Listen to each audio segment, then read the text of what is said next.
매일 성경 묵상을 돕는 해설 가이드입니다. 안녕하세요. 묵상 코치입니다. 함께 읽고 나눌 말씀은 히브리서 7장 1절에서 10절까지 말씀입니다. 멜기세덱은 부모나 족보에 대한 언급이 전혀 없이 의와 평강의 왕, 하나님의 제사장이라 불리는 신비한 인물입니다. 그는 레위 계통의 제사장과 달리 영원하며 또 레위의 조상인 아브라함에게 복을 빌어줄 정도로 우월한 존재입니다.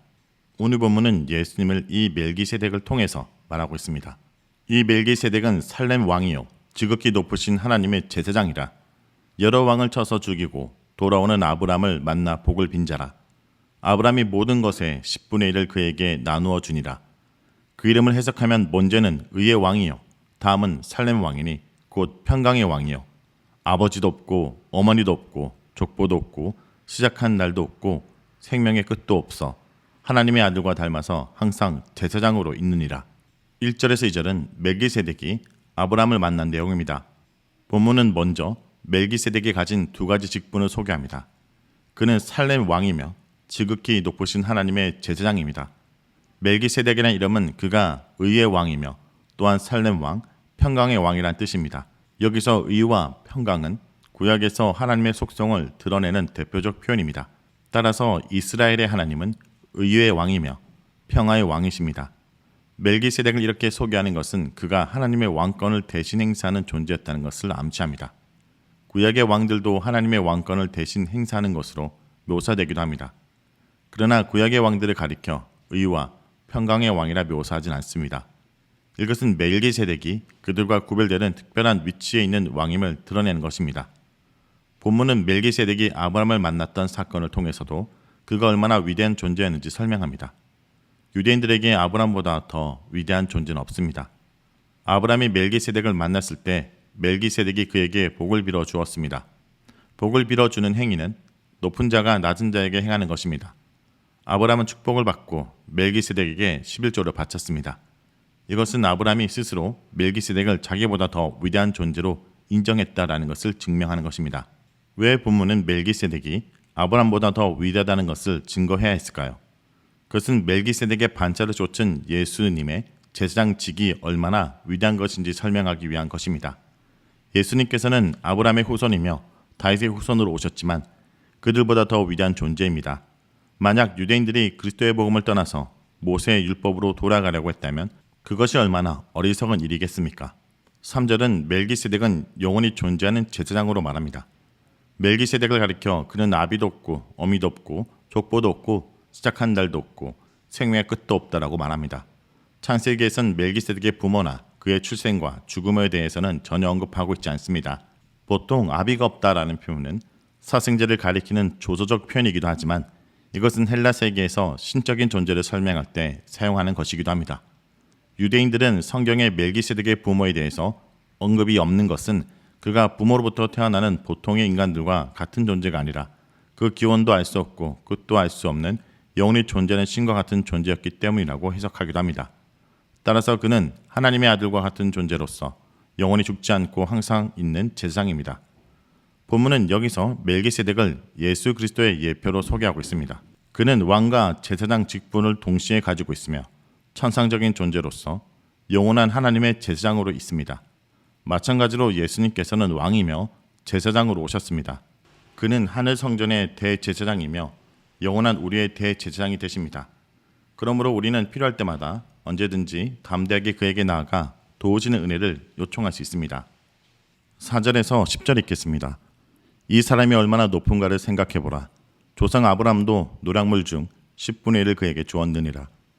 레위 아들들 가운데 제사장의 직분을 받은 자들은 율법을 따라 아브라함 허리에서 난 자라도 자기 형제인 백성에게서 10분의 1을 취하라는 명령을 받았으나 레위 족보에 들지 아니한 멜기세덱은 아브라함에게서 10분의 1을 취하고 약속을 받은 그를 위하여 복을 빌었나니 논란의 여지 없이 낮은 자가 높은 자에게서 축복을 받느니라.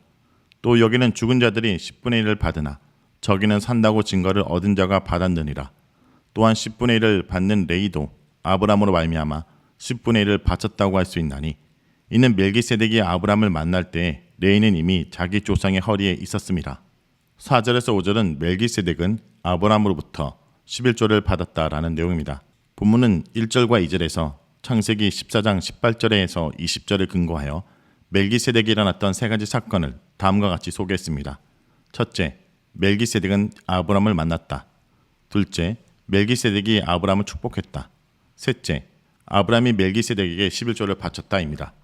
본문은 이제 이 각각 사건이 어떤 의미를 가지고 있는지 설명하기 시작하는데, 역순으로 먼저 아브람이 멜기세덱에게 11조를 바쳤다는 것이 무엇을 의미하는지 설명합니다. 본문은 성도들에게 스스로 한번 생각해 볼 것을 권유합니다. 너희들이 생각해 보라. 이 사람이 얼마나 위대한가. 그 다음에 있는 조상 아브람이 그에게 11조를 주었다 라는 표현은 다소 밋밋합니다. 원래 이 표현에는 강조의 의미가 있는데 그것을 제대로 드러낸다면 족장 아브람조차도 그에게 11조를 바쳤다 라는 뜻입니다. 족장이라는 표현은 아브람이 이스라엘 백성들로부터 특별히 존경받는 조상임을 드러내는 것입니다. 멜기세덱이 얼마나 위대한가. 가장 위대한 족장 아브람조차 그에게 11조를 바치지 아니했는가 라는 내용입니다.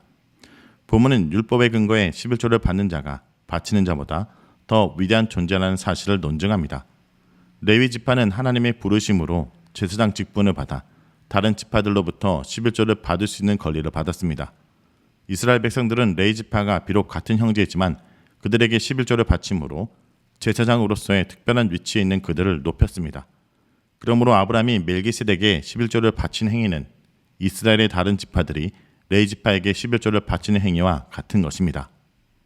6절에서 7절은 높은 자가 낮은 자에게 11조를 받고 복을 빌어준다 라는 내용입니다. 멜기세덱이 레위 족보에 들지 않았지만 10분의 1을 받았다라는 사실은 멜기세덱의 특별한 신분을 드러내는 것입니다. 율법에 따르면 레위 지파만이 11조를 받을 수 있는 권리를 가지고 있습니다. 그러나 멜기세덱은 레위 지파에 속하지 않았기 때문에 율법에 따라 11조를 받았던 자가 아닙니다. 그는 율법과 상관없이 율법을 초월하여 11조를 받을 수 있는 자격을 가지고 있었으며 레위 제사장들보다 더 위대한 존재입니다. 멜기세덱이 아브람에게 복을 빌었다라는 것은 아주 특별한 의미가 있습니다.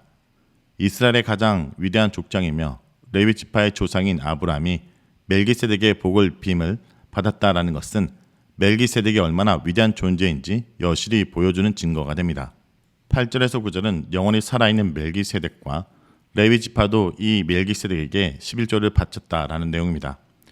본문은 이제 멜기세덱을 레위 지파와 비교하면서 그의 우월성을 증거합니다.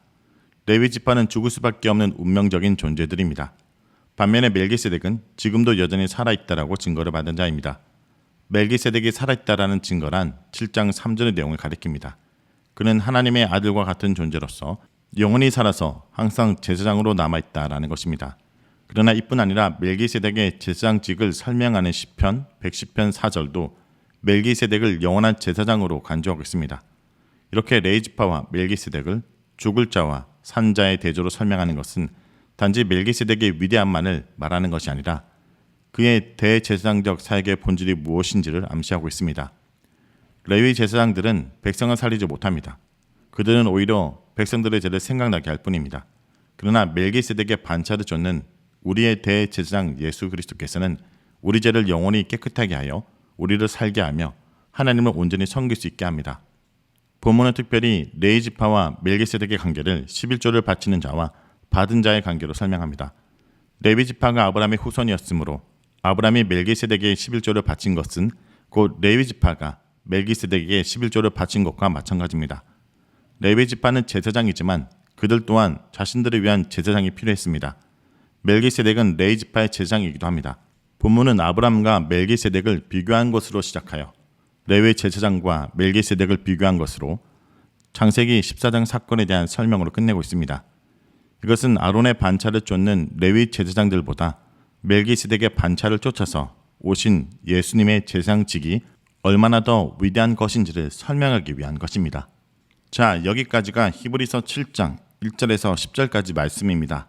오늘 말씀을 통해 우리는 무엇을 묵상하고 적용해야 할까요? 예수님은 그 어떤 제사장들보다 우월하신 분이십니다. 예수님의 예표인 멜기세덱은 아브람이 그돌라오멜 연합군을 물리치고 돌아올 때 아브람을 축복했습니다. 아브람은 노략물의 11조를 멜기세덱에게 바쳤습니다. 레위 계통의 제사장들은 율법에 의해 11조를 거두었으나 멜기세덱은 레위 족보에 들지 않았음에도 불구하고 이스라엘 조상인 아브라함에게 11조를 받았습니다. 약속을 받은 자인 아브라함에게 성김을 받은 것입니다. 아론의 조상이며 레지파의 조상인 아브라함에게 멜기세덱이 축복하였다면 멜기세덱의 우월함은 자연스러운 것입니다. 큰 자가 작은 자에게 복을 비는 것은 당연하기 때문입니다. 또한 레위 계통의 제사장들은 죽을 수밖에 없는 인간으로 백성들에게서 11조를 받았으나 멜기세덱은 산다고 증거를 얻은 자로 11조를 받았습니다. 그렇다면 멜기세덱의 계통을 따르는 예수님은 아론의 제사장들보다 더욱 위대하시고 우월하신 것입니다. 성도 여러분, 제사장이시요 왕이신 예수님을 순간 잊고 지낼 때가 있습니다. 승천하신 주님이 멀리만 느껴져 성령 안의 제사장 사역과 왕의 통치를 수행하고 계심을 망각할 때가 있습니다. 이런 우리에게 주의 성령께서 말씀에 대한 민감성과 하나님 나라에 대한 현실에 대한 감수성을 주시도록 오늘도 기도하길 원합니다.